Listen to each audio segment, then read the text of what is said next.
Day 28. Mga idol, may nagtanong sa akin, mahirap ba maging student athlete? Ang sagot ko ay, base lang to sa experience ko . Oo, lalo na sa simula kasi nag-adjust pa ako nun .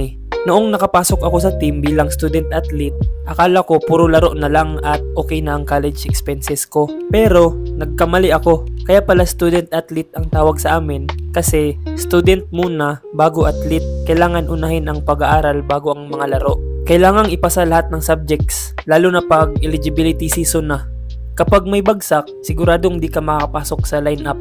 At may posibilidad pang mawala ang scholarship dahil hindi ka magagamit ng school . Sa team namin, mahigit 10 kami sa boys team. Pero 6 lang ang makakapasok sa lineup. Sila ang mga may full scholarship, allowance, at mga privilege tulad ng tennis accessories, lalo na ang sapatos, strings at grip. Kaya dagdag pressure na makapasok sa top 6 lineup. Ang training namin ay araw-araw, simula 6 AM hanggang 9 AM. Tapos bawal malate kasi kung malate ka, automatic balik ka na ng dorm at may chance pang mawala ang scholarship mo. At kapag may free time kami, hindi pwedeng mag-relax kasi ang mga teammates ko ay nagdi-training pa rin. Kasi gusto nilang ma-line up .